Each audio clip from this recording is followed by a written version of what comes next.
Prime minister time ಏನಂತ ಕೇಳಿದ್ದಾರೆ. ಇಲ್ಲಿ ಸಂಸದರ ಸಭೆ ಸರ್ ಅದನ್ನೇ ಅದು ಕೂಡ ಒಟ್ಟಿಗೆ ಅಪೋಸಿಷನ್ ಪಾರ್ಟಿ ಲೀಡರ್ಸ್ ಮತ್ತು ಎಂಪಿಎಸ್ ಮೀಟಿಂಗು ಎಲ್ಲ ನಾವು ಒಟ್ಟಿಗೆ ಮಾಡಬೇಕು.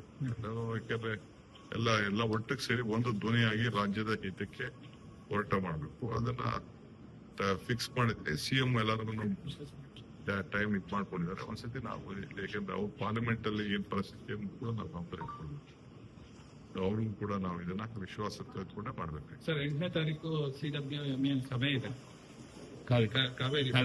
ಫಸ್ಟ್ ಟೈಮ್ ನಮ್ದೇನಾದ್ರು ಮೇಕೆದಾಟು ಇಶ್ಯೂ ಇಲ್ಲ ಸರ್. ಅದನ್ನೇ ಅದೆಲ್ಲ ನಾವು ತಯಾರು ಮಾಡ್ಬೇಕು ಅಂತಾನೆ ನಾವು ಪ್ರೆಷರೈಸ್ ಮಾಡಲಿಲ್ಲ ಅಂತಂದ್ರೆ ಅದ್ ಹಂಗೆ ಮುಂದಕ್ಕೆ ಹೋಗ್ತಾ ಇರ್ತಾರೆ. ಇವತ್ತಿನ ಈ ತನಕ ಆಗಿರೋ ಅಜೆಂಡಾ ಅದನ್ನೆಲ್ಲ ನಾವೀಗ ಅವ್ರಿಗೆ ಪ್ರೆಸೆಂಟೇಶನ್ ಕೊಡಬೇಕು. ಅದ ಕೆಲಸ ನಾನು ಮಾಡ್ತೀನಿ. ಅಷ್ಟರೊಳಗಡೆನೆ ನಾನು ನನ್ನ ಕಾಗದ ಪತ್ರಗಳನ್ನೆಲ್ಲ ನಮ್ಮ ಡಿಪಾರ್ಟ್ಮೆಂಟ್ ಎಲ್ಲ ರೆಡಿ ಮಾಡ್ತಾ ಇದ್ದಾರೆ. ಅದನ್ನ ಅಷ್ಟರೊಳಗಡೆ ನಾವು ಕೊಡ್ತೀವಿ. ಅದಕ್ಕೆ ನಾವು ಟೈಮ್ ಲೈನ್ ಇದೆ. ಅದಕ್ಕೆ 6 months ಅಂತ ಒಂದು ಟೈಮ್ ಲೈನ್ ಇದೆ. ಅದನ್ನ ನಿಮ್ಗೆಲ್ಲ ಕೊಡ್ತೀನಿ ಕಾಪೀಸ್.